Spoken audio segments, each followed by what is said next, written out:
നമസ്കാരം. മലയാളി വാർത്തയിലേക്ക് സ്വാഗതം. കോട്ടയം പൂവൻതുരുത്തിൽ ഇതര സംസ്ഥാന തൊഴിലാളിയുടെ അതിക്രമം. പൂവൻതുരുത്തിലെ വീടിന് സമീപത്താണ് രാത്രിയിൽ ഇതര സംസ്ഥാന തൊഴിലാളിയെ ദുരൂഹ സാഹചര്യത്തിൽ കണ്ടെത്തിയത്. മാസങ്ങൾക്ക് മുൻപ് പെൺകുട്ടിയെ കടന്നുപിടിക്കുകയും ആക്രമിക്കുകയും ചെയ്ത അതേ സ്ഥലത്തിന് സമീപത്തായാണ് ഇപ്രാവശ്യം ഇതര സംസ്ഥാന തൊഴിലാളിയെ ദുരൂഹ സാഹചര്യത്തിൽ കണ്ടെത്തിയത്. നാട്ടുകാർ ചേർന്ന് പ്രതിയെ പിടികൂടി. ഇയാളെ കോട്ടയം കൺട്രോൾ റൂം പോലീസ് സംഘം എത്തി അവർക്ക് കൈമാറുകയായിരുന്നു. തിങ്കളാഴ്ച രാത്രി 8:30യോടെ പൂവൻതുരുത്ത് വ്യവസായ മേഖലയ്ക്ക് സമീപമായിരുന്നു സംഭവം. ഇവിടെ സമീപത്തെ വീട്ടിലെത്തിയ യുവാവ് വീടിന്റെ അടുക്കള ഭാഗത്ത് മറഞ്ഞു നിൽക്കുകയായിരുന്നു.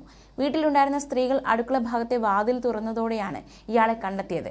ഇവർ ബഹളം വെച്ചതോടെ ഇയാൾ സമീപത്തെ വീട്ടിലേക്ക് ഓടി രക്ഷപ്പെടാൻ ശ്രമിച്ചു. ഇതോടെ നാട്ടുകാർ ചേർന്ന് പിടികൂടി. കോട്ടയം പോലീസ് കൺട്രോൾ റൂമിൽ അറിയിച്ചു. പോലീസ് എത്തി പ്രതിയെ കൊണ്ടുപോയി.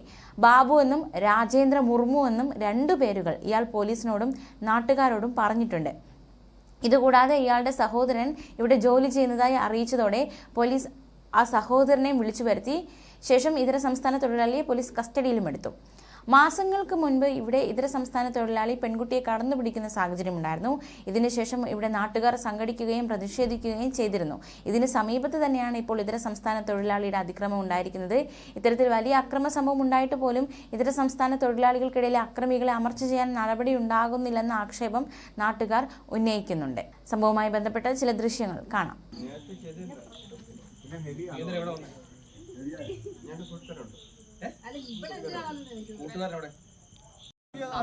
പിടിച്ചെടുത്തു. പക്ഷെ ഇവൻ ഓടിപ്പോയി.